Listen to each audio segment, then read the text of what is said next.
We started with a Remington 870 Express Tactical. It's different than the non-Express Tactical. I just kind of want you guys to know that because it does say, somebody said that isn't the tactical model. And I will say right here, it says tactical. So this is the Remington Express Tactical. Anywho, we started doing a build with it. And with that build, some of the upgrades we did was I really wanted to have a pistol grip with a recoil reducing buttstock on it. This is a Mesa Tactical one. We also put a Magpul forend on it. We got a Vane Cop speed safety. But one of the biggest things that we put on there was a huge Mesa Tactical rail. And a lot of people were like, dude, why the heck would you do that? And I'll tell you why. Because hardly anybody did videos on the Mesa Tactical rail on YouTube.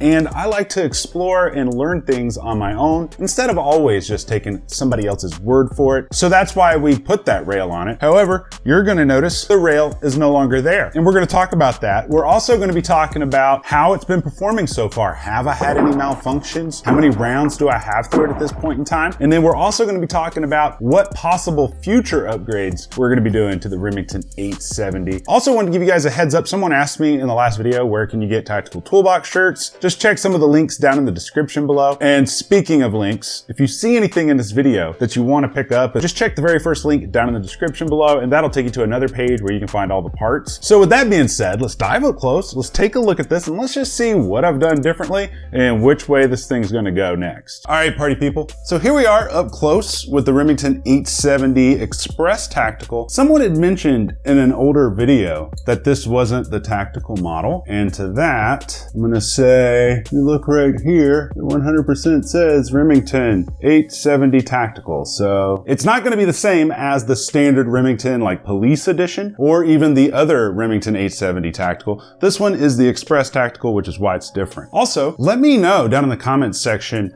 how you feel about the video quality of this up close portion of the video, because I just purchased a brand new camera and lens for the up close part. It should be better in low light situations. So I would love to hear you guys' feedback about that. But moving on, we got the Magpul forend here. We also got the Mesa Tactical recoil reducing buttstock here. I 100% love this. It basically has a gas shock back here, but it also has an extendable stock. This does come with like your standard mil-spec buttstock that's on it, but I went ahead and put a Magpul Mo on there. I believe this is the STR or the CTR. I can't remember, but like I said, guys, just check down in the description and you can find a full build list for everything. Got the Hogue grip on it right here. These things are super comfortable. I put one of these on my 300 Blackout and I absolutely love it. It is super comfortable to grip, and the ergonomics are just to die for. Now right here, this is a sling that I got from Dave's Paracord Sling. I have it connected to a QD swivel here, and then this can also double as a single point or a double point sling.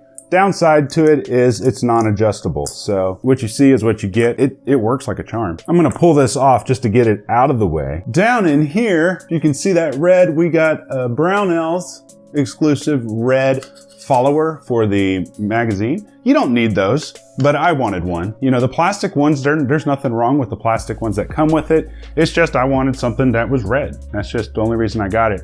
Right here, this is the Vane Cop speed safety right here. Very nice. You can just bump it with your finger. Then you can just reactivate it here. And then last but not least, we got the beautiful Cerakote job from Legion Precision. I believe this one is SniperGrey because he knows I love SniperGrey. And he did the magazine tube, the barrel, and the receiver set. And he did a fantastic job. I mean, look at the light just shimmer across of that. Looks dead sexy. So now let's jump up top. Let's go over some shooting footage. Let's also talk about what the heck happened to the Mesa Tactical rail, why I took it off, and then let's talk about some future mods that we're gonna be doing on the Remington 870. So back up top, that is the Remington 870 Tactical, and I gotta be really honest with you, I am really enjoying the SniperGrey that Legion Precision put on this. You know, if you have anything that needs to be Cerakote, guys, he does great Cerakote work. He's been doing Cerakote work for me for the past little over a year now.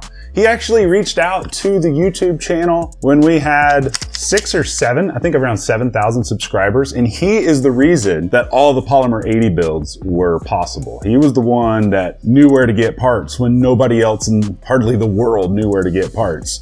So big shout out to Carl at Legion Precision. I really do appreciate everything you do. So I love the Cerakote work. I mean, it is clean as a whistle. I mean, look at that.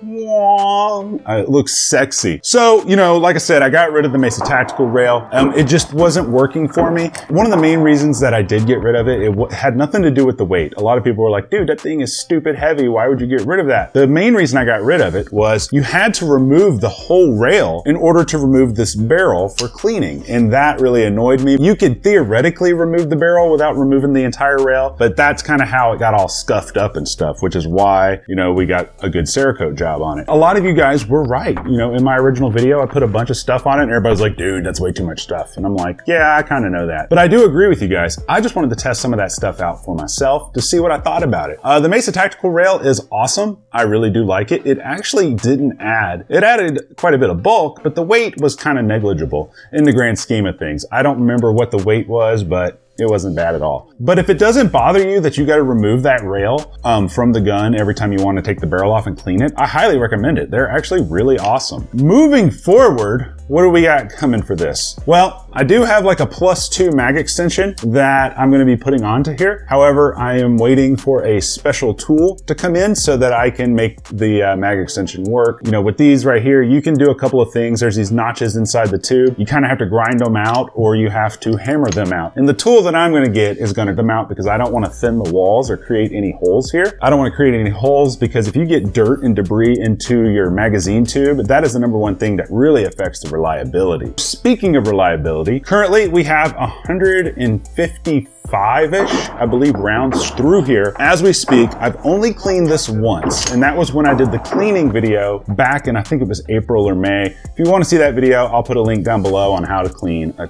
pump action shotgun. I made that video, and that was the first time I cleaned it. And I've had this since November, and I was just really trying to take it through its paces and see, you know, how it was going to run. It has ran without a single hitch. I mean, no hitches. There was one time where I had the mini shot shells in it. I wasn't aware at the time that you needed to have those special adapters for the mini shot shells, and it kind of choked up on that. And then there was one time when my hand slipped and it didn't come all the way back and eject the round correctly. Other than that, there have been zero issues. I know that a lot of people have said, oh, with the express versions, they don't run right. I know Mr. Guns and Gear had an issue. I think his issue was an extraction issue, and that started around the 50 round mark, I believe. I think that's what he told me. But so far, 150 rounds, it's running great. What do we have in store for this moving forward? Well, moving forward, I'm definitely going to get a set of ghost ring sights put onto here.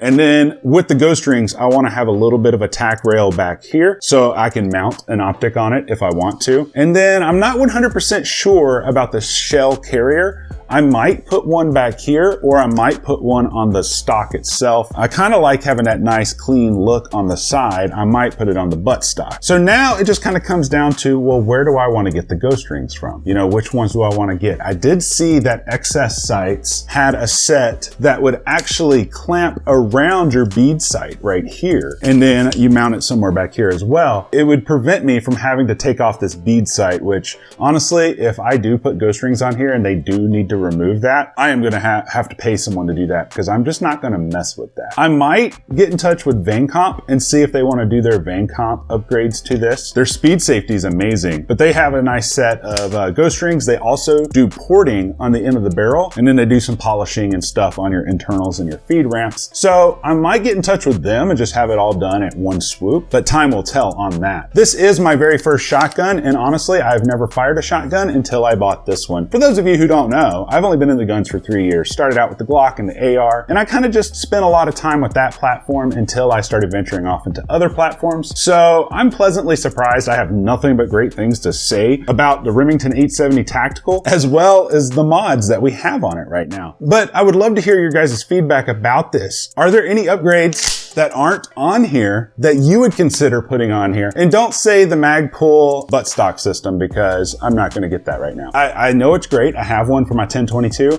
but I like having a pistol grip. But let me know what you would put onto this that's different aside from the stock assembly. But hey, if you like this video, guys, just go ahead and hit the like button. Don't forget to subscribe, because when we do unleash that 100K video, I'm just gonna put it like this. If you missed the video within like the first few hours, you probably won't win anything. I'm just gonna put it like that. And it won't be a live video. I'm just gonna make a video, post it, and it's gonna be a way where you can win stuff in real time, so to speak. And that's kind of the goal of the video. So make sure you hit that notification button. But until next time, guys, I love you, and you guys stay sexy.